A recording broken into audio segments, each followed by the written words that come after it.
welcome to Bad End Podcast, episode number 104. We've made it.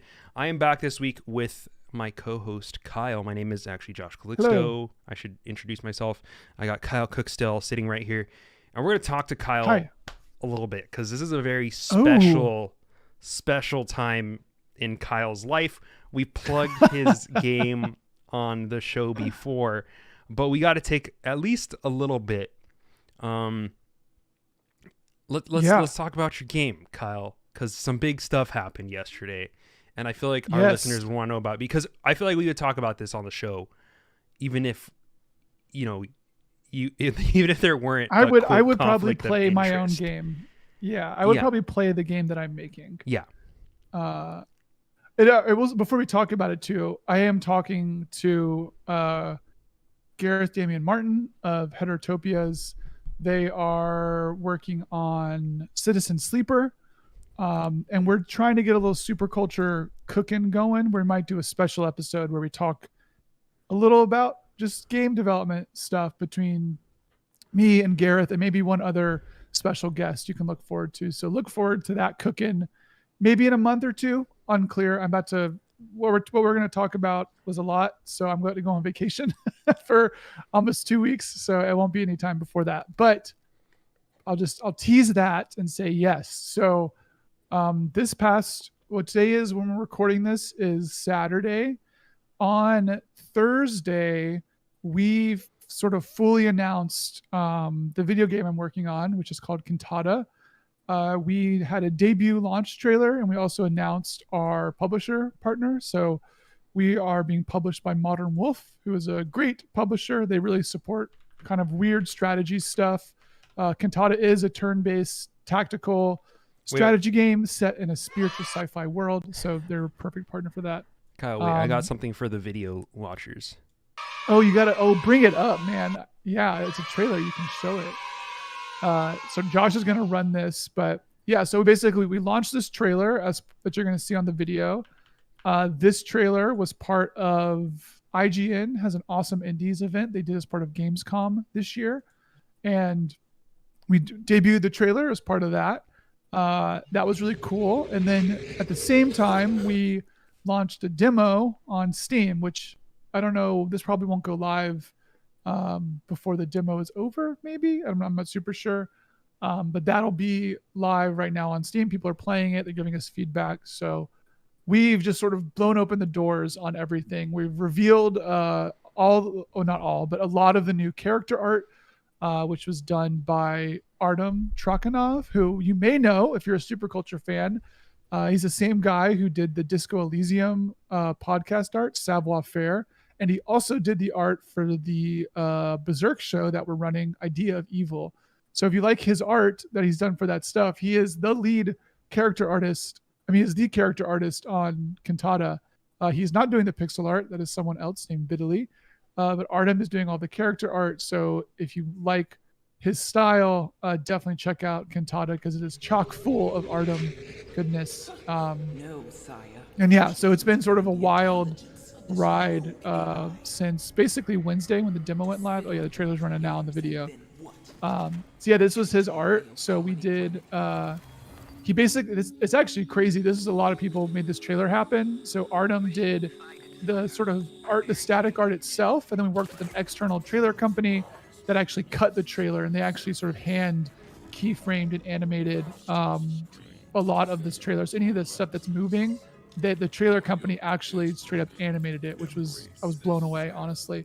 Most of the art in the trailer was literally delivered to them as a static art asset that you'll see at the end of the trailer. So like, kudos to them. Jeremy and Oliver just totally crushed it. So in the trailer you're seeing a preview of the 3 factions in the game. The demo is just the Reign of Harmony and Prosper.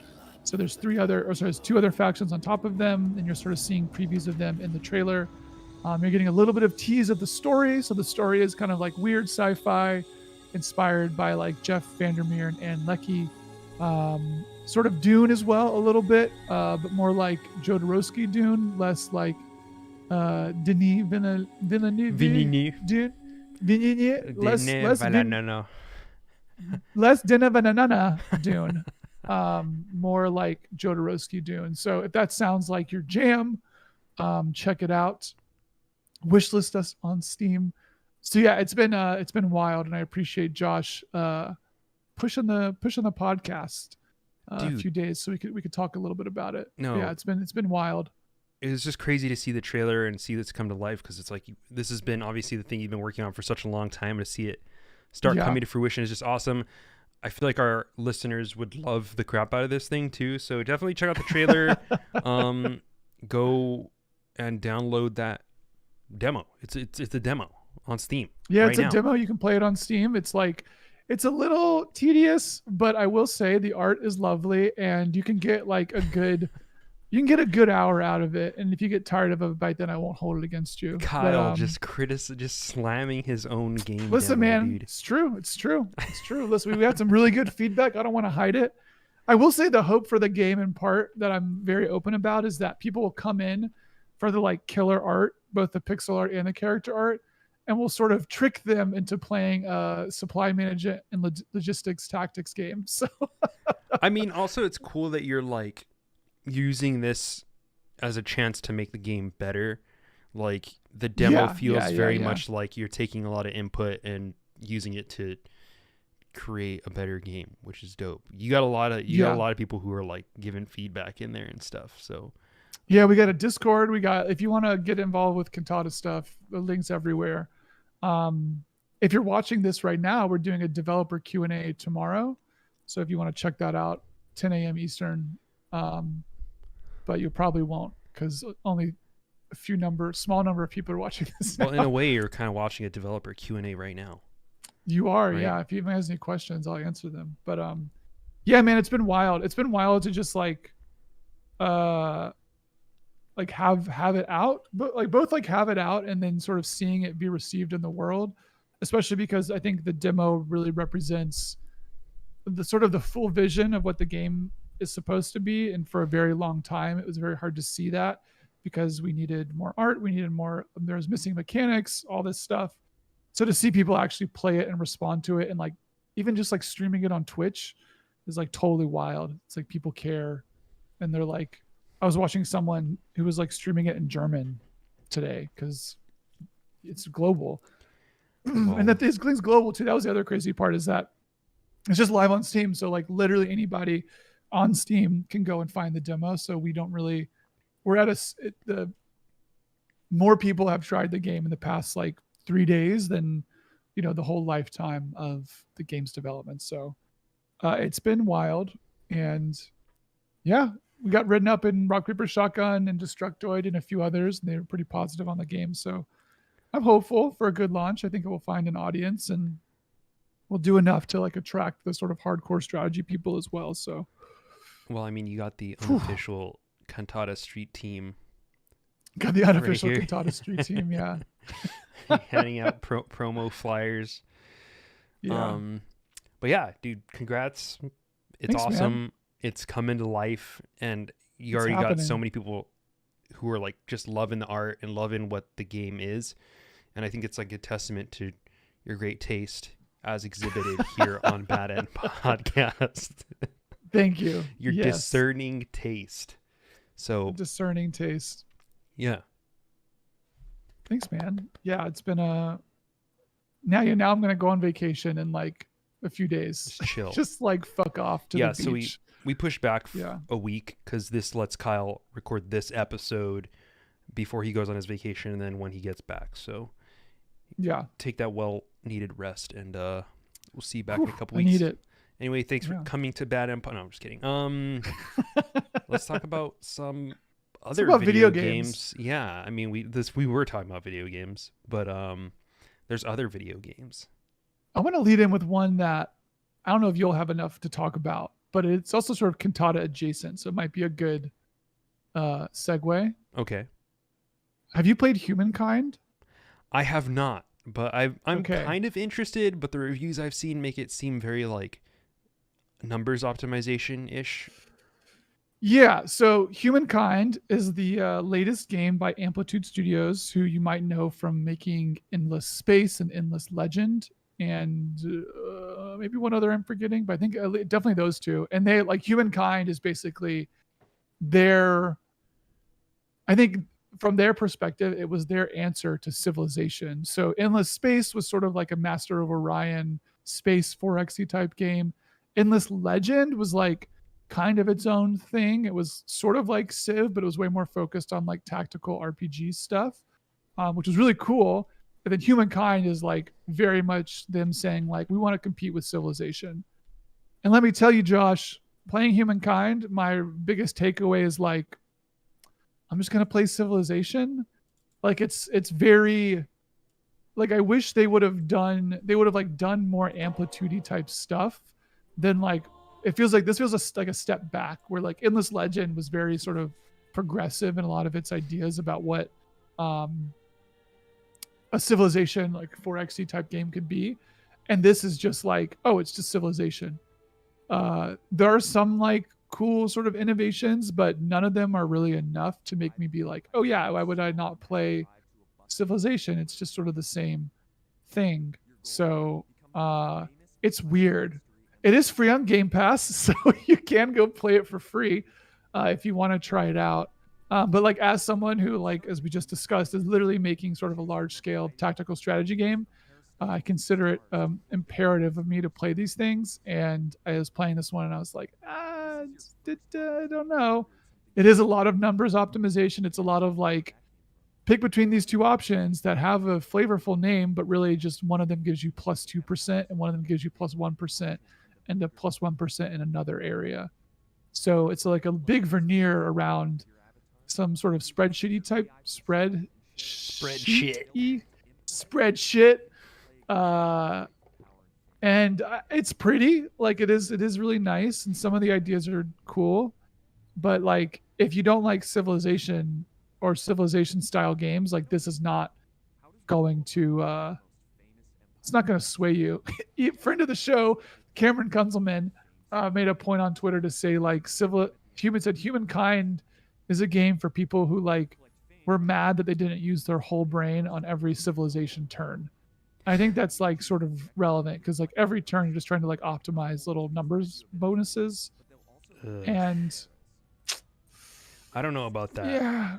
Because like Civ is already so complex that it's like I don't know if I want that. Yeah. You know? And really like Civ is like weird for like a lot of its own reasons. I think Civilization 6 is really good. I think some people would disagree with me, but I was just listening to the 3 Moves Ahead podcast on Humankind, and they sort of made a funny point to say that Amplitude Studios with Humankind has sort of made Civilization 3. Like it's sort of like an older interpretation of Civilization, and it's not really building off of what happened with 5 or 6. Right. So in some ways it's more simple, but then in other ways it's like, I don't know. Maybe it's really good in a few expansions, which was also the case with like Civilization 5. Civilization 6 though is just in such a strong position now, and I think they're even working on 7 that it's hard to see. Like even in this video we're watching now, I know the people who listen to the podcast can't hear this. Like the person is mousing around on tiles and just seeing like, you know, just giant stacks of like plus benefits. It's like here's 15 bulleted lists of like all these reasons this is like at this number because you're getting plus 1% from this, plus 10% from this, plus 15% from this, and plus 2% from this. It is interesting. Like, I feel like the like typography and design kind of it really feels utilitarian in a way that like Civ doesn't, you know? It feels very like Civ streamlined UI type stuff, which is not bad in and of itself, but it feels very like you got to make those numbers work, bro. You know, you got to make those numbers work, baby. Yeah, it's hit very your quotas. It's like Intuit software, you know, like TurboTax looking design. You know, it's like you're using Salesforce. Look at right this. Now Look at this. Look at these rounded corners. This sans serif. I was like, I was playing it, and Rebecca. This looks like Rebecca work like came into my room, dude. and she's like, this looks like a job. I was like, yeah. And they do this. I guess like one thing, I mean, to the benefit of the game, some people don't like this, but I do sort of like the system. You can see it here in the trailer too. They do the same thing they do in Endless Legend, where combat sort of spills out onto like a mini map on the map. So instead of something like Civ, where it's just like two units sort of butting heads, when you fight a battle, it becomes an actual sort of tactical encounter. But you can also auto resolve those battles. And like oftentimes the battles are just like, for the motorcycle, the battles are just like not really worth fighting. So you end up just sort of ignoring the whole system anyways. It's also really funny like talking about this game because Cantata is like so much a direct response to this type of design that it's so easy for me in like the headspace of designing Cantata to like look at this and be like, I don't like this for these reasons. And I'm like doing something about it. But it's, yeah, I think a lot of people based on the reviews are really expecting kind of a bigger leap for what this was, and this is like not that. But like I said, free on Game Pass, y'all. So go check that shit out. There's really no reason not to, unless you don't want to play that type of thing. Yeah, I'm not disappointed because I wasn't like really looking forward to it. I actually don't really like a lot of Amplitude's games for like various reasons. So I was sort of excited to play something that was more maybe in my wheelhouse of playing a Civ game, and it's fine. Like it's I just don't know why you would not play Civ 6 and you would play Humankind instead, unless you're like a huge Amplitude stan. And maybe those people exist. I think if anything, their best position for this is that like if they get in a sort of like Treyarch Infinity Ward cycle where like Firaxis releases Civ 6 and then 3 years later Amplitude does like Humankind 2, and then the 3 years after that Firaxis does Civ 7, and then 3 years after that Humankind 3. Like if they can sort of cycle it where the people are always getting a new Civ game on the off year when the other company isn't making one, like I think that's a totally valid strategy because Civ games don't come out super often. Maybe that's enough of an audience, and good for them for finding that. So yeah, we'll see. I do want to keep playing it. I've got my save going, but yeah. To the game's last, is it like the same game length as Civ? Does it seem? Yeah, it might be a little shorter. The end game is like really like, I don't say this lightly. It's like straight up unfinished. Interesting. So I think that it sort of just kind of ends. It's very much like it's very like Civ 3. You like sort of get to a certain point. It's like you did it, yay, and you're like, oh, okay. Yeah. So check it out if you like strategy games. If you don't like strategy games, you should wishlist Cantata on Steam.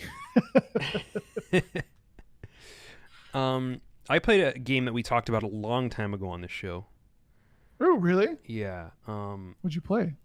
And I've been playing. I haven't finished it, but it's Eliza, dude. Oh yeah, man. This game is pretty awesome, honestly. Like, yes, I am. Hell yeah. Pretty floored. Like I remember you and Katie both, I believe, were into it, right? Yeah. Yeah. And but I just didn't realize like what it was, the level that it was gonna be at until I started playing. It's like pretty incredible. We talked about it briefly, but like it's a game where you're playing as this woman who's working in essentially like a Silicon Valley of the near-ish future, where there's this like Amazon-ish company called Skanda that has a new Siri-esque program called Eliza, but it's like mental health services. And it basically uses machine learning to like analyze patients, and it like talks to them, except instead of having just like your phone talk to you, they've set up these centers where you can talk to a quote proxy, which is just like a person who sits there and reads the script that Eliza is telling it to say to the person. And I didn't realize that like this was kind of the concept of this game, but yeah, it's wild because like you play as this person who's a proxy, Evelyn, and you go in and you have these sessions with people and you're listening to them, like you're sitting in on basically these like mental health counseling therapy sessions. And you're just reading off a script that you're being told by Eliza, which is like really, really wild. And it just deals with like all these implications of technology, mental health, you know, the ethics of tech in society as we kind of like move forward, and it tackles them in like a really pretty smart way that I feel like would be so difficult to deal with. And the art is amazing. Like the way that they create these screens with like this screen here that we're watching on the podcast, on the video version. You know, you're kind of like listening to this guy talk to you, but you see all his readouts of like his heart rate, vocal distress. You see like the waveforms of how he's speaking. And then you're seeing like the machine kind of register like what he's saying. If he says a word, you know, it's analyzing, oh, he said the word hollow, and it says like negative connotation like in brackets. And so it's like, it's just really wild, because it's like, it feels like this is what a computer would actually be doing if this kind of software actually existed. But it's like the script is really well written. It's also fully voiced, which I think was a big kicker for me, was that like it's the whole, I mean, correct me if I'm wrong, but like every person in the game is voiced, and it's like really good voice acting. So I think for something that like is talking about mental health and you're like literally sitting in on therapy sessions, it could have been like so heavy-handed or something. And I think they've like done such a good job both in casting these voice actors and also who they have to represent which people. Like I feel like I can still hear voices of certain characters that are just so perfectly matched to the person whose like avatar they are. That's like just really brings you in super well. Yeah, and to me, this is like a very like for adults type game, it feels to me. Yeah. For the, I guess, right reasons, I would say. But yeah,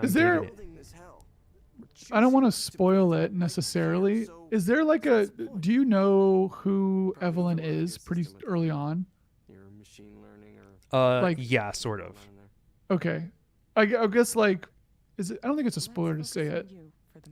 I don't really know, but like they're hinting at it, like that she has this past of like the role she played in like this technology.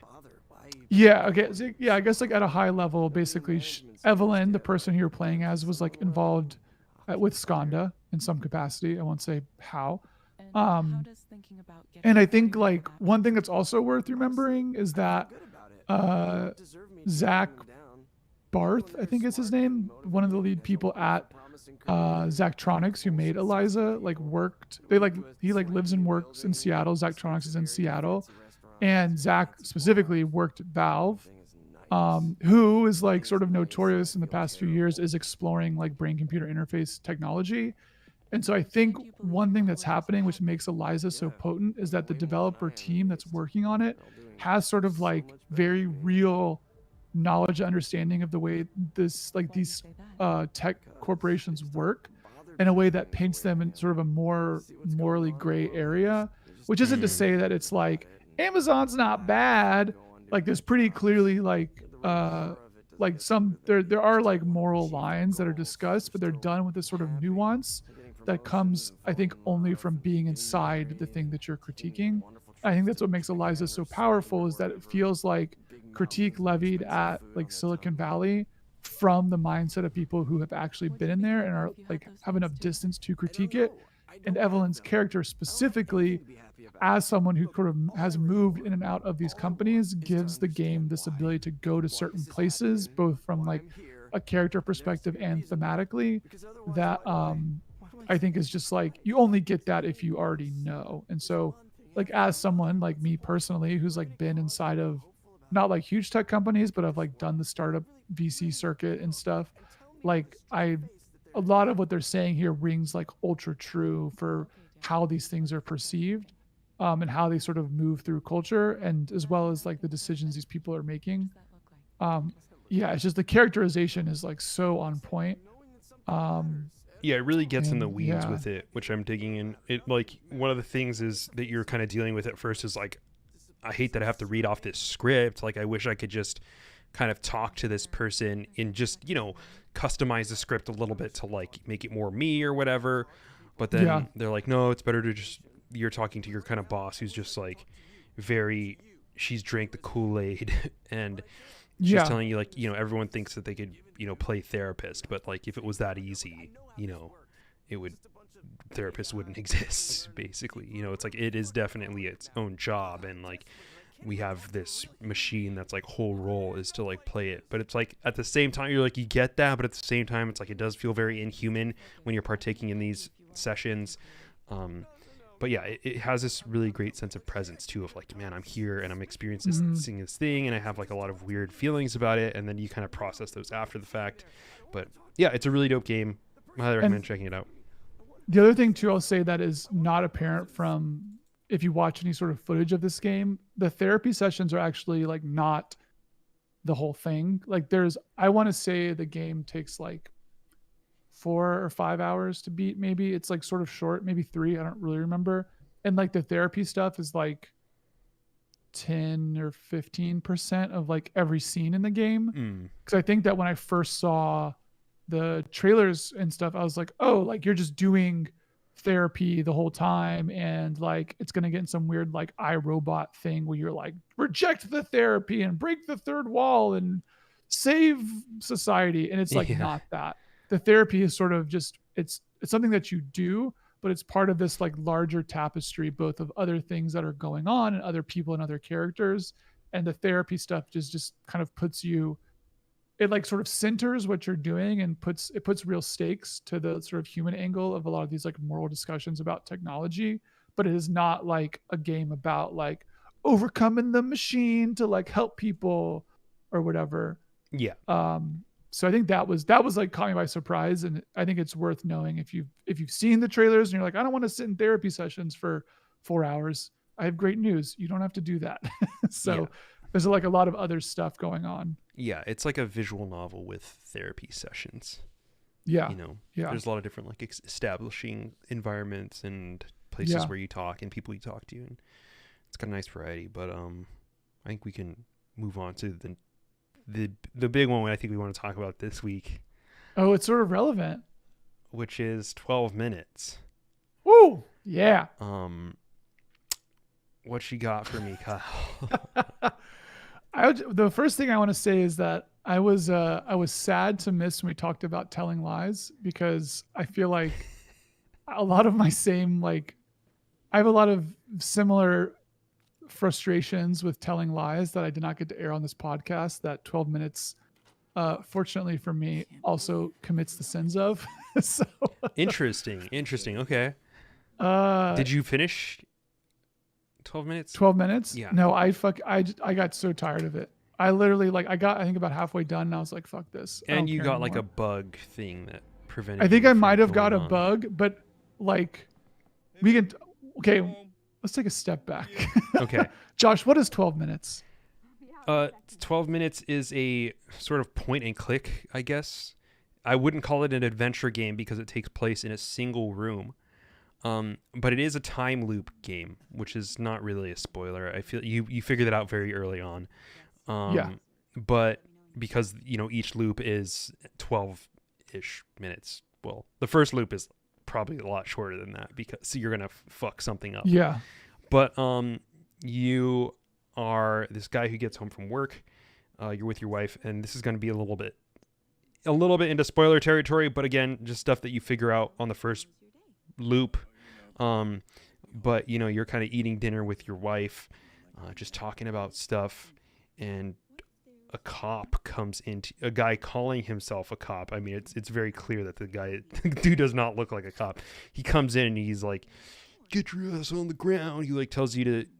He basically like puts you and your wife in handcuffs and then just murders you in cold blood, saying that your wife did something and that he's coming there to basically like exact revenge. I don't want to get into too much detail on that because that stuff is a little bit more plot specific.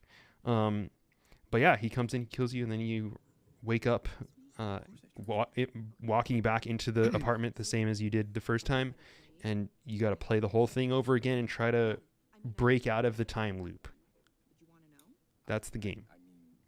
But you like click on stuff. It's like a single apartment, 3-bedroom apartment. Yeah, you're like looking at like a top-down view of an apartment. It's almost like a floor plan, but it's an actual like house. You're like looking down, you're clicking stuff.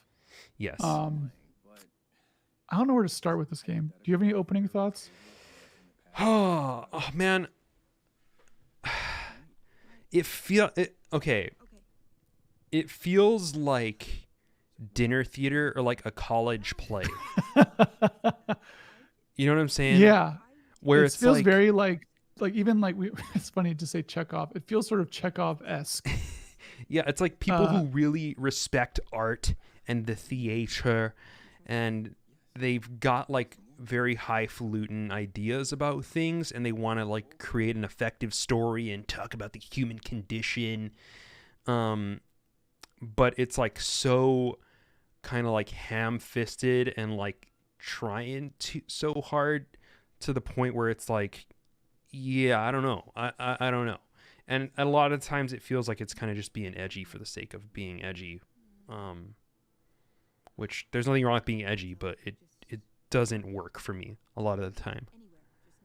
Yeah, I think like so the way the game works is that it is like Josh said, it's a time loop. So you're sort of trying to like actually you don't know. That's one of my main complaints with this game. Your objectives are really poorly defined. You don't really know at any given moment what you're really trying to do, which fucking sucks. It like sucks to play that, to be like, did I do the thing? Like, I don't really know if this is done. And the game is very sort of not, it doesn't give you anything, which I feel like is one of these like bullshit, like, we're making an artistic game choices, and it just doesn't hit, because what it means is that it breeds just like immense frustration. So we're not talking like Monkey Island level sort of like bullshit adventure game puzzles, but there's just like parts of this game where I was playing it with my wife, and we both just like audibly sighed. We were just like, fuck this, like this is not fair. This is not cool. This is not interesting. You just lied to me. So I feel like we should just can we just like gloves off talk about this game, because I want to talk about specific parts of this game. Yeah, at this point it's like you already know. This game is so frustrating to play, and I think that it's hard to like talk about it without talking about stuff. Okay, first thing that fucking blows. So we'll find out pretty timestamp here. Spoilers start now for 12 minutes. First spoiler, it takes more than 12 minutes to play. What the fuck? Come on. So you figure out pretty early on you have to like look in the air vents to like find something. And you walk around the house and it's pretty apparent that there's like 2 air vents, and you look inside both of them and you don't see anything. And then like you have to like basically go through the sequence of events where you have the cop who's coming in tell you, or have your wife tell the cop where this thing is at. And spoilers, it's under the medicine cabinet, which, you didn't mouse to the very bottom of the screen when you were looking at the medicine cabinet to find out that there's an air vent under there that you couldn't see from your top down view. Fuck you. Sorry, you wasted your time doing a whole loop to get this thing. And like when that happened, I was like, this game's going to suck. Like it doesn't like reward intuition and exploration for that. It like hard locks you at these story beats that are like so fucking annoying. Whereas like, I don't care how this specific thing happens. I'm trying to like, you're giving me a position where I can be smart and try to like solve this puzzle, but then you're actually not giving me all the information. So I can't actually solve it with what I have. I have to like do your like dumb sequence of events that like I get the small morsel of information that I actually need to do the puzzle. And like once that broke, I was just like against this game from the start. Same thing with like the fucking refrigerator shit with like pulling the photo off. It is like not obvious what is actually interactable in this thing. There's like some stuff that's like very clearly interactable, but like, oh, you needed a memory. It was the photo. Oh, you had to actually go up there, even though the camera sort of tilts down and doesn't really show you. You can click this thing. And I was like, it's just like shit. Like there's others. Okay, I'll let you go. Okay. Now. I'm just like, it made me like actively mad to play this game where I was like, I want to like this and I want to be smart and figure out your puzzle, but you are making me hate this game. There's so many better examples of like, I feel like what you're talking about here, which is that like, there's so many things. It's like, okay, this guy comes into your apartment and kills you and your wife. All right. So if you you started that day over, you fucking murder that guy when he comes in, right? But no matter what you try to do, you can't like incapacitate this guy. Like I literally and you don't know that until you do a loop. You need to spend the next 10 minutes of your life trying to do it, only for it to fail. Like I hide in the closet with a knife, and then he goes looking through the apartment. Is anyone else here? No. He's like arresting your wife. His back is to you. You open up the thing, and then you stab him, and he turns around and knocks you out, and then you have to start the loop over. And it's like, that is clearly like a locked thing where you just can't kill him that way. Like you can't hide in the closet, you can't hide in the bathroom, you can't do this. So like what you have to do, okay, spoiler alert, like the only way that this will work, okay, for you to incapacitate this guy who breaks into your apartment is you have to this is insane, okay? You have to drug your own wife with sleeping pills so that Imagine playing this game with my wife. So she goes to her fucking bed and she falls asleep on it, and your light switch in that room is broken, right? You have to turn off the light switch, and then when it gets turned on, it'll electrocute you. So you do that. You can die of that earlier in the game, and you have to use that to your advantage. So then the guy comes, the cop comes, he goes into the room, sees your wife asleep on the bed, and then he tries to turn off the light, and he gets electrocuted. But of course, he doesn't die, and he just fucking knocks out. And also the stupid bullshit about the light switch too is that if you go in and turn it on, you see a little spark and your guy's like, oh, but like he's fine. So there's nothing that's even telling you like, oh, hey, this light will like kill someone if they touch it. Oh, I died because I found that out because like I died to it. If you just like did a loop to like you have to like no, the light has to like turn off and then on. Yeah, it has to turn off on and then on or off or on off and then on again. That's like how it electrocutes you. So like that's something you can only find out. And then like once you have him, you fucking, and it's like there's all these stupid things that the game does where like there's a lot of stupid fail states. I think my issue with the game is that there's a lot of really dumb fail states that like really did not need to be there, that are just like super annoying. Like when you incapacitate the cop, he's like laying on the floor and I was like, okay, I'm gonna immediately handcuff this guy. And I handcuffed him, and I started looking through his phone because you can like look through his messages. And then all of a sudden, like I hear something in the background. I'm like, what the fuck? And he's gotten up. He walks up to you and headbutts you and knocks you out, and you have to start the whole loop over. That's like 10 minutes of my life wasted when this guy is fucking handcuffed on the ground. Just let me fucking do it. So what you have to do is you have to like shoot him in the leg or stab him or something so that he'll talk to you. Or he but won't, also like, you have to like shoot him in the leg and like assume that you're not going to kill him from bleeding out while he's passed out. You have to use the time to like interrogate him. But it's like so insane because like it's like, okay, this guy, I don't know like how you're like there's no logic building up that implies that like, oh, if you shoot him he won't die. So you're like, well, you just have to try everything. Yeah, there's like a lot of fail states that are really, really stupid, and that if you find that fail state, you have to start over and then like redo it. When it's like, come on, dude, I could have just fucking hidden in the closet and like immediately, like think about Groundhog Day or some shit where they like immediately get to the point where they can like they already know what's gonna happen and they can like they're like doing shit before it happens or whatever. All that stuff. It's like, come on, man. Like there's not really a ton of stuff in the game. I mean, granted, so I quit halfway because I was like, fuck this game. I'm like not enjoying this. I'm like not enjoying the fact that a major part of a run has to be drugging your wife. Also, like you have to watch your wife get like beat. Like it's like weirdly violent. Like, and I say that as someone who's edgy. Like, it's trying to be like high art via edginess. And it's just like, this is not, you didn't earn this. Like this isn't compelling. And dude, the ending is the absolute stupidest. Oh, wait, we'll get to the ending. The other thing I want to say though is like, so not only is like moving around, so finding all the bullshit combinations and fail states sucks. Moving around in this game also fucking sucks. The mouse feels like a boat. I don't know what they did to make the like control feel so bad, but it just like it feels so bad to control. Like you had one job is to make clicking stuff feel fine. And like it feels terrible. The other thing that it's also like Red Dead sucks, Redemption horse. is that there's also this sort of like bullshit pixel hunting with the dialogue progressions. So it is not the case that you can exhaust dialogue options and then like sort of know you're good. You have to like traverse the dialogue tree in the right way each time. Otherwise, like you'll get a bad run. And like when I figured that out, I was like, fuck this. Like, this is not fun. This is bullshit. And it is not like exciting. I don't feel smart. I don't feel like this is interesting gameplay. This is like so tedious. And like it sucks because you fail it. And it's not like, oh, I messed up, let me just rewind. It's like, oh, it's my 10 minutes of my life are gone. And now I have to like control this slow ass mouse again to go do all these like stupid steps to like go try to get to the point where I can like not misclick a dialogue option and lock myself out of the ability to progress a run.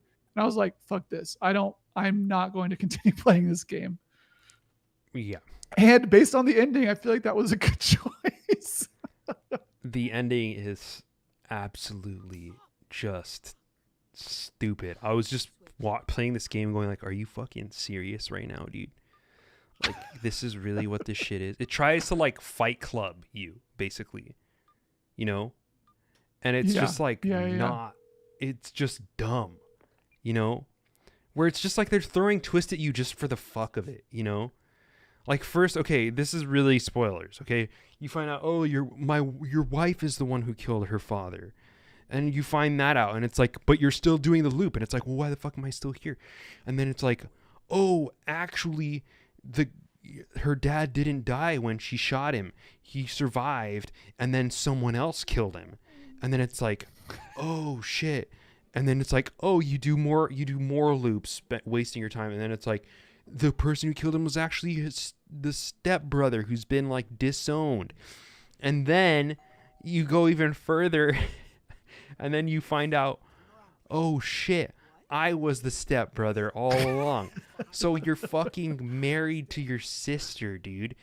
They literally reveal at the end of this game that you're married to your fucking sister and that you've just been sitting in like some sort of weird hypno psychotherapy sessions with her father, who is also the cop in this time loop.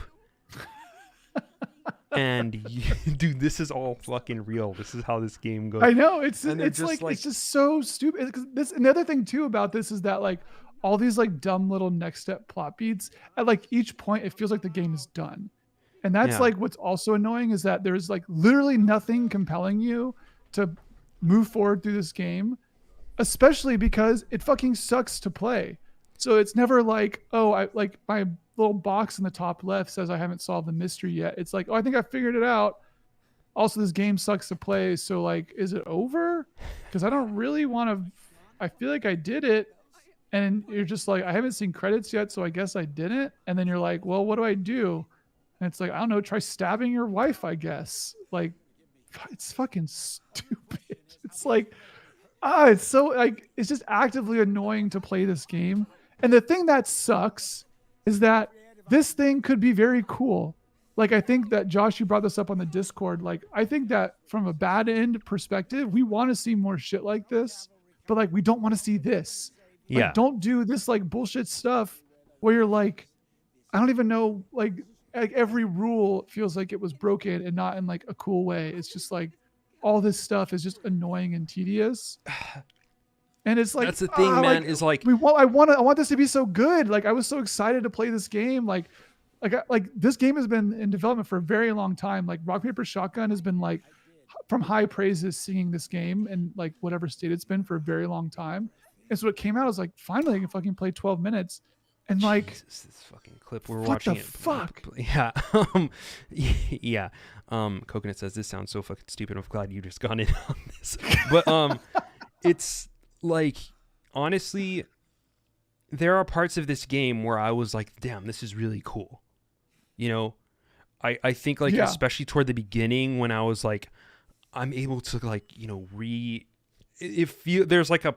there's parts of a part of the game. There's like a certain segment of the game that you're playing, like maybe 20-25 minutes where you see the possibility space as being like a lot bigger than it actually is, and then you start stubbing your toe on all the shit where it's like, oh, we got to railroad you into this, and you get into like the couple frustration hours where you're just like doing all the fucking dialogue option hunting and then like failing at things that you really shouldn't be failing on because like you have the right idea, the game just wants you to do the same thing using a different tool, and it's like it just starts breaking down more and more and more and more, and then the ending comes and it's just like, wow, dude, you just totally lost me with this shit where it's just like they're just, it feels like it's someone trying to do like a Fight Club style ending or like an Old Boy style thing where it's like a disgusting tale of like human fucking revenge and healing and dealing with your past and shit like that, and it's just like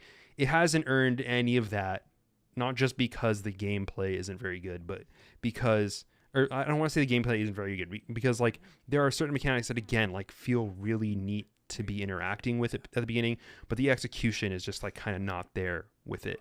And yeah, you just hit that ending and it's like you got fucking Willem Dafoe, James McAvoy, and who's Daisy Ridley. I honestly can't even tell that these are these people. Willem Dafoe, yes. Weird.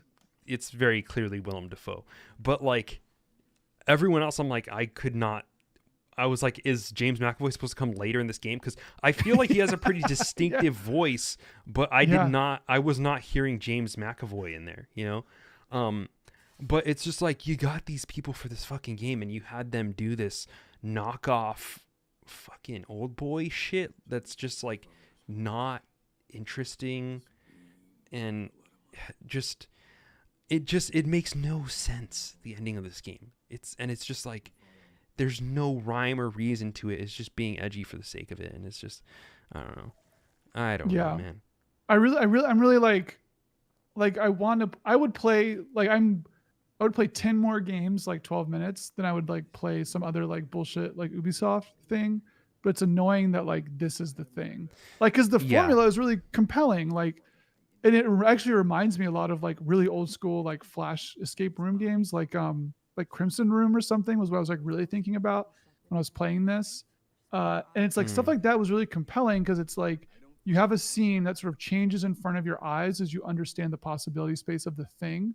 And like that is really compelling, but then they're like doing all this stuff to sort of wedge your progress in it that just makes it like such a frustration to play that you can't like, it's just like annoying. I wanted this to be so much better, and I was like so fiercely disappointed. Also, just to really reiterate, it is like very fucked up that like a major part of this game is just you have to continually drug your wife to make progress. To do that a lot in this game. A lot. And like not only that, but like you have to, or like you watch a dude like beat your wife like from the curtains, just like sort of punching this woman you're supposed to care about. Yeah. You can also like stab your wife. I never tried that. But it's just like what the fuck? Like it's not like that's not compelling. Yeah, it like, gives you the space where it's even, like you gotta try doing like, a bunch of stuff, and then one even of those in things stuff like Old Boy or like, I mean like Michelle Haneke, fucking like. There's a way you can do violence on screen that actually makes it sort of be scarier than like having it where you just see it.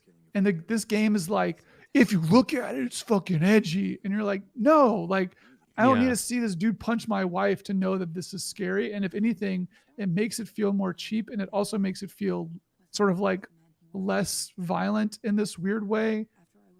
It's just like it's like you're like a dog and they're holding your nose to your own shit and they're like smell it. And it's like you gotta drug your wife. That's the only way that this shit works. You gotta drug your wife for like the whole back half of this game every single time. That's the only way that he'll go into the room and turn on the light switch and pass out. Like, come on, really, dude? That's the whole thing in a nutshell, right? Is like the rationale for why you have to drug your wife is so that the guy goes into the room to turn on a light switch and get electrocuted. But you know what's also funny is that like I tried this thing which should work in my opinion, and it's dumb that it doesn't, which is that when he has her arrested, she's saying like, your wife's saying like, aren't you going to come out and help me? And he's like, what, is someone else here? And he looks in the bathroom. He turns on the light. Okay, the light's off. He goes into the room. The light is off in the bedroom. And he doesn't fucking turn on the light. Yep. It's like he's searching a fucking bedroom, but he doesn't turn on the light switch. Come on, dude. And then it's like, no, he's not going to turn on the light switch for that. But if you drug your wife and he goes in there and look for her, then he'll do it. Look, buddy, all you got to do is put some pills in your wife's drink. She goes to the bed, and then he's going to turn on the light and pass out for a little bit, all right? And you got to do that shit. Because that, like, from that, that's like the second kind of like portion of the game is like post you drugging your wife. I love that we just keep repeating. It's just like, but this is literally what the game is. It's just like, drug your wife. And then go here, drug my wife. Then I go, set the table. It's like you getting good at the game is not like you mastering time and space. It's like you setting the table, you drugging your wife, and then you like trying something new with this guy who breaks into your house, trying to like fuck with him in new ways. It's like, come on, man. I don't know. 12 minutes. Just it's like it is what we want, but it's not what we wanted. Not how we want it. Not how we wanted it. You know? Good Lord. Oh man. You know what I also played, dude? What'd you play, man? I just remember this. I played Boyfriend Dungeon. Oh. And I don't You actually played it. Yeah, I beat the game. It's like 4 hours or something like that. Oh, wow. I thought it was much longer. Yeah, me too. And it ended and I was just like, oh. It felt like a Flash game. Really? It's like a dungeon crawler, right? Like but there's literally 2 dungeons. Oh. And then that's the end of the game. Boyfriend. I wrote Boyfriend Fungin. It is pretty fun. It looks good. Dude, I don't really know what to say about this game. I don't know what to say. There's some stuff about it that's like cool, I guess. But other parts that were just like it just rubbed me the wrong way. I don't really know. I feel like a bad person for too softcore. It's not just like it's not like a soft core thing. It's just like it's not really weak wave. But okay, one of the big things when this game came out was that like people were really pissed that there was this character that like he's an asshole and like a fucking stalker and a weirdo, and that like he's like following you. He's like basically texting you all the time and blowing up your phone after you like reject him, basically. And spoiler alert. Okay, actually go forward I'm like ready. 15 seconds. This is like a really short spoiler, but he turns out to be the main villain of the game. Okay? He's literally the main villain of the game. And it says at the beginning of the game, like, it's like a trigger warning, basically, that there's like this kind of behavior, like dudes acting like kind of creepy and stuff. There's actually like a few creepy ass dudes in this game who are like weirdly like texting you and shit.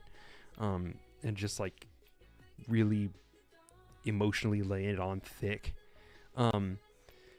But people got like really pissed that like this was like a thing in this game, and they were like, I couldn't play it. But I don't even really want to talk about that, because it's like, you know, if like a lot of people are going to have different problems with video games, and like that's their prerogative, but it's just like about how the developer responds to that kind of thing. I personally don't really, I don't know, what else do you do if you put a freaking warning in your game saying like that this is in there, and then it happens? It's like, what else could you want? I don't know. And then 12 minutes comes by and then it doesn't get the same kind of response, even though you're like drugging your wife over and over. I don't know. It's like, it feels like almost if you're catering to a community that like cares a lot about this kind of thing, you're more likely to get shot down for it than if you don't give a fuck about what that community thinks about you. So it's like, why even try, you know? But that being said, like, this game it's fun. I think there's some like interesting characters, and it's like really cute, and it feels very like Tumblr core in the sense that it feels very like fanficky to me. But part of that is like this very like fun, just like kind of frictionless world where you're living out your like fantasy as like a young person who's like got everyone in this city fallen in love with you, as like any good dating sim would do. But at times that kind of feels to me like it's almost too much. It lays it on a little bit too thick for me sometimes. And I don't really know where to take that, because it's like I still haven't like fully sorted out my thoughts on it, but it's like it feels like it's really trying to be inclusive, and it feels like it's really trying to keep in account like a lot of the big kind of criticisms about video games over the last like, you know, decade or so, which is cool. But at the same time, it's like at a certain point you just got to realize you kind of can't please everyone. And again, like just as evidenced by like the response to this creepy character in the game, I don't really know what else, how far you can take the like trying to please everyone approach before you're gonna run into something like that. I think no matter how hard you try, like you're gonna run into something that's like gonna upset someone. And like you should be sensitive to all these things. I'm not saying you shouldn't. It's just like, at what point do you let go of that? You know, it feels like the person who made this game really cared that like nobody on Twitter would get mad at them, and it happened anyway. So it's like, I'm not saying make a freaking alt-right game. I'm saying like you gotta make your compromise. You gotta like pick your battles. And sometimes it feels like this, to me, on the opposite side, like I almost feel like they tried to make the game almost too frictionless. Like they made it too far in the direction of like, I didn't want to piss anybody off, you know? Which is, well, like, I think looking at some of the dialogue, it's also very, it looks like it's very sort of online written. Like I remember when like Donut County came out, we were like, this feels like it was written by someone who like only reads Twitter. It's like not like actually, like people don't talk like this. It's like, it's not like a style. It's like, yeah. It feels like it's like made for someone's friends who like spend all their time on Twitter or whatever social media we're talking about. I think, okay. I think that just after like something like Donut County, I was like, oh, this is not for me. This is not like, I'm not part of this audience. I'm not part of this thing. I'm not going to try to engage with this because it's like not going to hit for me. And I feel like, I mean, Kit Fox has like a really passionate audience of people who play all their games. So I'm like, oh, like they're making it for those people. That's totally cool. And it's not for me. And I mean, the same way I'm making fucking Cantata, people are not going to like Cantata. And I'm like very okay with that. I'm like, I'm not making it. Like if you like Boyfriend Dungeon, like you might not like Cantata, and that's totally okay. That doesn't mean you have to like play it and everyone's got to like it. But I also like, I make no like statements about Cantata trying to like, I'm not trying to court a very specific audience for it outside of people who like the type of game that it is. I think that that's what's probably hard about Boyfriend Dungeon, was that they were trying very hard to court a very specific audience for who the game was. And I think that people might have felt like misled, or like, it doesn't even matter if it was like people, it could be like one person who felt like the game wasn't living to their expectations of what they expected, especially around like content warnings and stuff. And like that one person, and like they went on Twitter and just like sort of like raised hell about this thing, and like to the point where like the voice actor of this like villain character is like getting like harassed on Twitter. And it's like, what the fuck? Like what, how is that your lesson? Is that someone does something you don't like and you go harass them despite them like seemingly trying very hard? Yeah. It's, the whole situation around it is weird. Yeah. But it seems like the game is doing well in spite of that. And like you said, it's totally fucking insane that like Boyfriend Dungeon does its like damnedest to be like, hey, there's a character who's sort of stalkery, like watch out. And then 12 minutes, zero content warnings. Hey, drug your wife pretty consistently. Sorry if you had someone die from the opioid crisis. Sorry if your parents died from a drug. Sorry if someone got punched in the face, or it's like, it's such a weird like double standard of like who gets to be outraged at what and what gets to be outraged at. Yeah.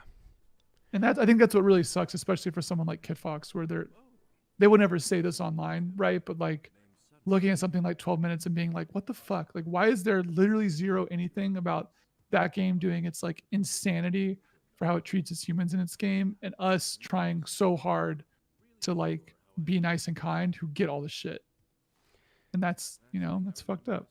And it has a bit of the like Tacoma syndrome for me. I know that has like a lot more connotations now with the whole Fulbright thing, but Tacoma to me, like at times felt like with its diversity that it was like, it rubbed me the wrong way for reasons that I kind of approach a bit more in that episode.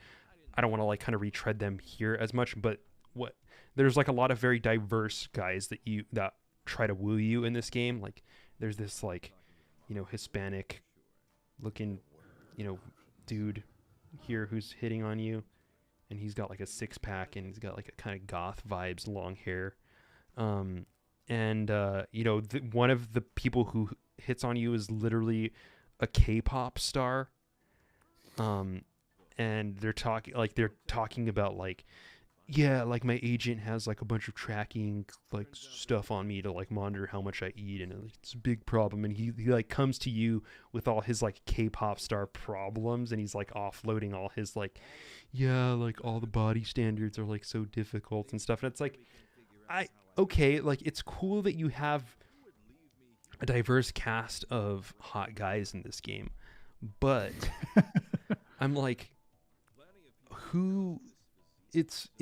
the weirdness of like someone else writing these people who are like your idealized version of like what a Korean dude talks to you like, or what like this like Latin lover talks to you like type thing, rubs me the wrong way. And it's again like, maybe I'm just being weirdly sensitive to this because the game tries so hard with it, but it's also like, when you make more diverse game, like you start like approaching things from perspectives that like maybe you don't have the full scoop on. And like one of the credited people in this game is like a sensitivity coordinator or something like that, sensitivity consultant or something. Like they clearly had like someone who was like cued in with all the discourse telling them like what they should be or should not be concerned about. But I'm like, how many cultures is that person of? Like, how nobody can be culturally sensitive to every single thing unless you have like one person of every ethnicity in this game. Like it's a weird thing that you start approaching, but some parts of this game did feel weird to me for that reason. But I don't know. That's a boyfriend dungeon. I don't really know what else to say about it, dude. How's the gameplay?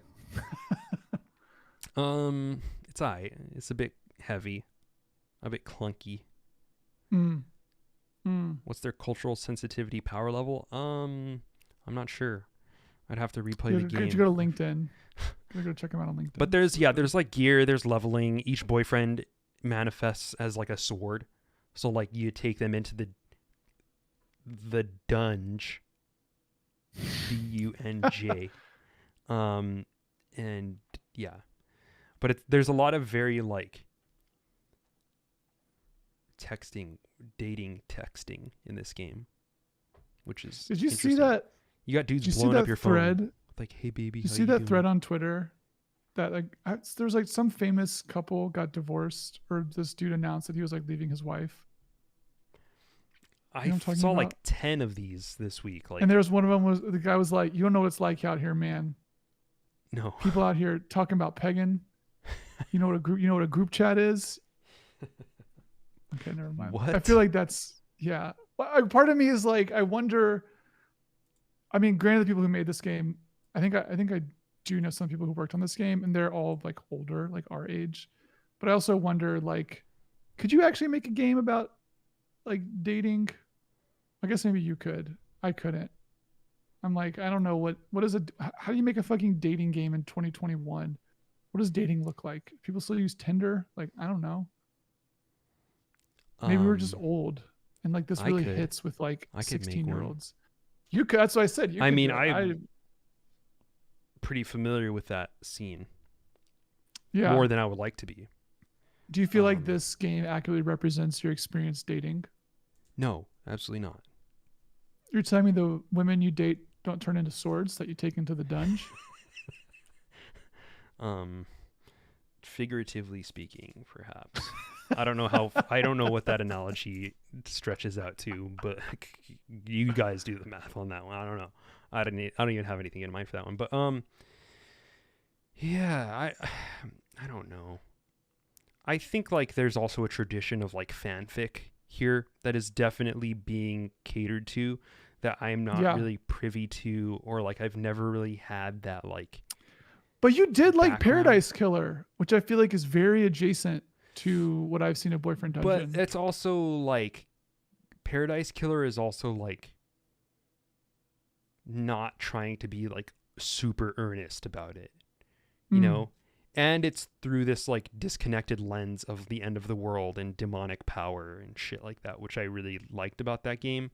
Whereas this was like your friends on Twitter, Santa Monica, but with swords. Yeah. Yeah. Last thing I want to talk about just slightly, because I'll probably talk about this next episode, but I played a little bit of Psychonauts 2. Ooh, I'm trying to get into that. Holy shit, dude. This game I played like maybe an hour and a half of it, and this shit blew my socks off, dude. Really? Visually, it is one of the most incredible games I've ever seen in my life, dude. High praise. The art direction is on another level. It's like, did you play the first one, Kyle? I tried playing the first Psychonauts, and I sort of got, I don't know, I just like bounced off of it. But I'm making, the praise for 2 is making me want to try 1 and then go into 2. Because I also hear 2 does like nothing to onboard you. It feels like you're playing through like some children's cartoon, like a Dexter's Lab from that era of cartoon, mixed with like Tim Burton-esque art design or like art style. Yeah. And that level of like, you know, 90s cartoon level of writing. So it's all very like, it's funny, it's quippy, but not like corny. And it's fun. It's just like, it's a lot of fun. But you're just going the whole conceit of Psychonauts is that you're going into people's brains and dealing with their subconscious and seeing their dreams and what's in their minds. And it just takes that idea and to the absolute maximum, dude. Like, you're in these people's dream spaces that are just absolutely bonkers. Like, this person is like a dentist, and like, I guess warning if you're kind of creeped out by teeth stuff, but, and this is, I guess, sort of a spoiler for like the first hour of Psychonauts, but you're going into all sorts of just you can see it here on the video places, and just the detail, man. There's like shit everywhere. It feels like just the act of looking around. You know when you see a game like Red Dead Redemption where the detail of the world is just amazing, but it's just like drawn out over these large spaces of like, oh wow, look at that mountain, look at this city, look at the people on the sidewalks. This game is like, look at this fucking wall, look at these posters, look at the way that these filing cabinets are shaped.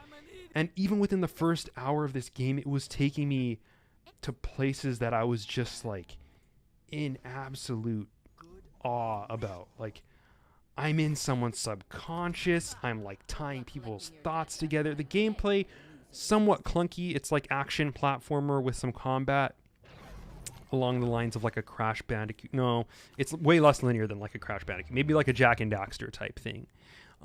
With like, you know, kind of special powers that you can use and stuff like that. I'm kind of skipping around the gameplay in the video if you're watching us on video. But you're like in people's subconscious and these like fragmented parts of their brains. And it's just this beautiful implementation of like where people's heads are. Some of it is like really weird and disturbing. Some of it is like really kind of touching.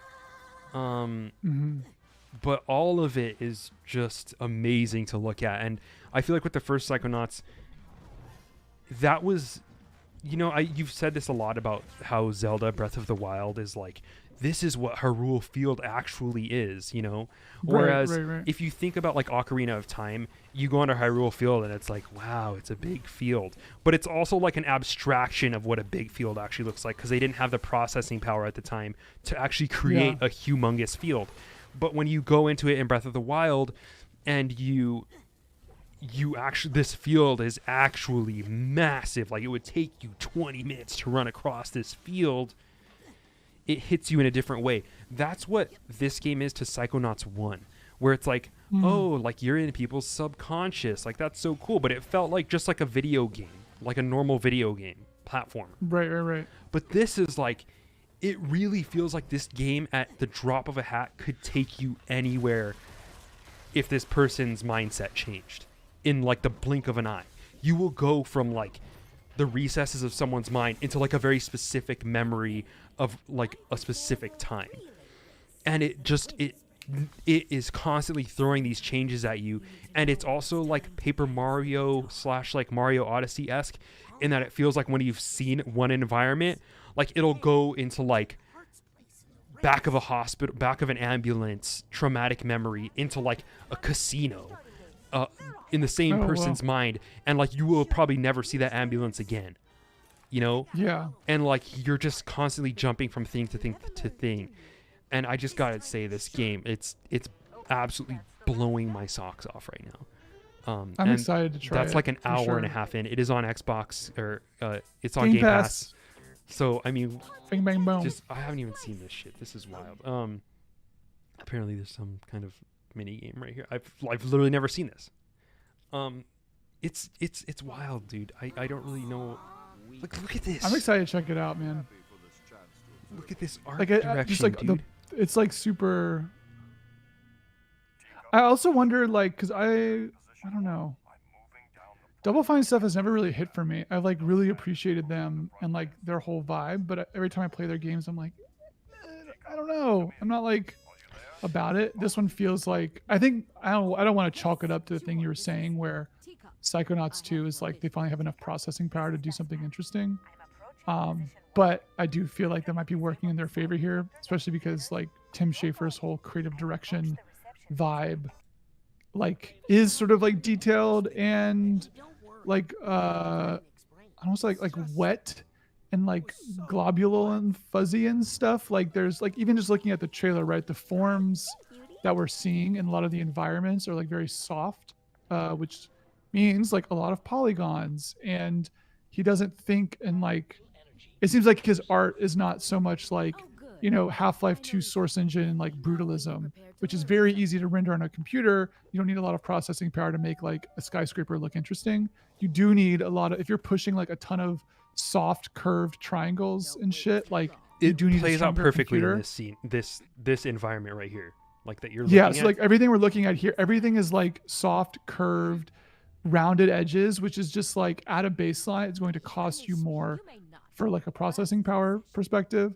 And so I don't want to say it's all because of that, but I am excited to play it where it feels like maybe like his creative spirit is sort of unbounded in the way that Psychonauts 1, you know, when I played it was like, oh, this feels like Mario, but like a little worse. And like, also like the lighting in Psychonauts 1, if I remember, was like really bad. It's just like hard to see what's going on. Because you can even see it here, like Raz is like sort of orange. Yeah. There was a lot of like browns and stuff in Psychonauts 1. I was like, I guess it's sort of like bouncing around like a forest all the time. Like, you really I'm excited to play do this, a though. lot of work to fill in the space between like what the game was trying to be and what it like could be. You know, what its like vision was and what was actually in front of you. There was a large gap.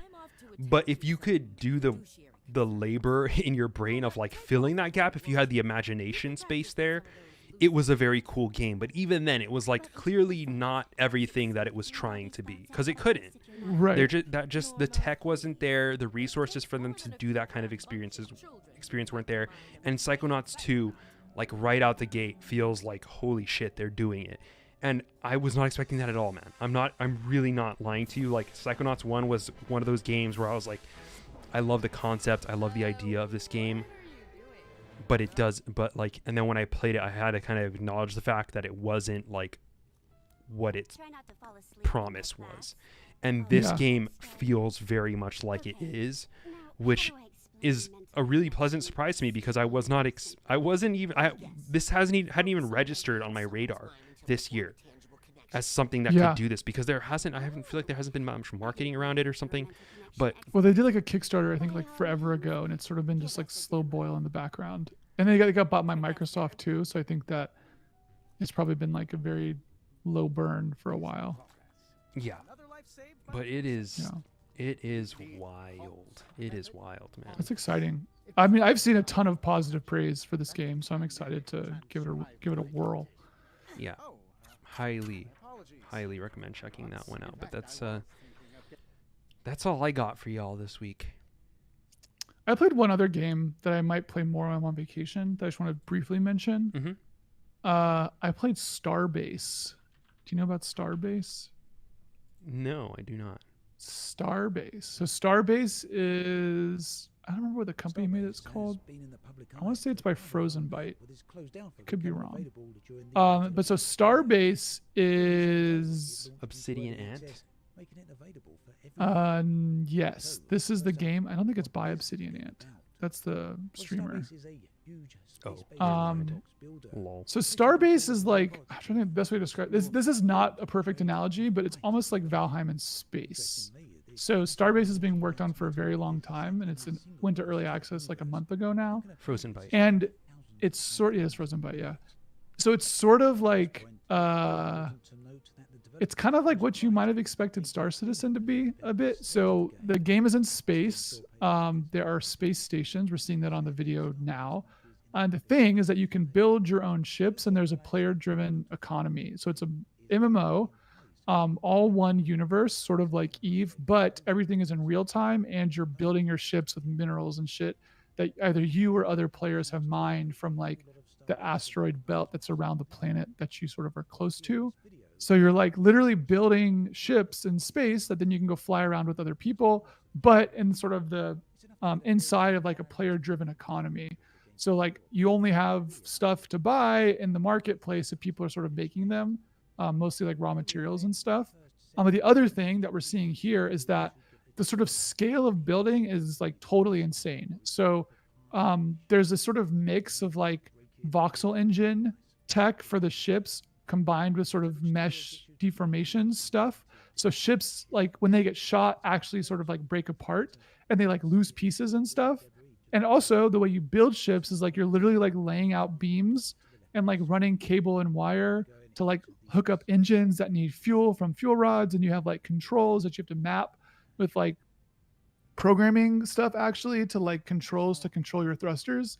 So it's like just a very, very, very deep space simulation game that's like sort of a step above space engineers in terms of what it's like trying to specifically do, in part because it's like a MMO. So you have these huge space stations that people are like orbiting around and landing and working on their ships and stuff. And yeah, it's like, it's definitely not as sort of casual friendly as something like Valheim. Like Valheim's very easy and one can just jump in and start cutting logs. Like you kind of really got to be part of like a clan a little bit in Starbase to really do big stuff. But you can also be like your own little private freelancer. It's not like instanced like Valheim, is it? No, so it's all one shared world. So you can fly somewhere and you'll see other people there, and you can wild. Multiple people can man ships. You can have like heck?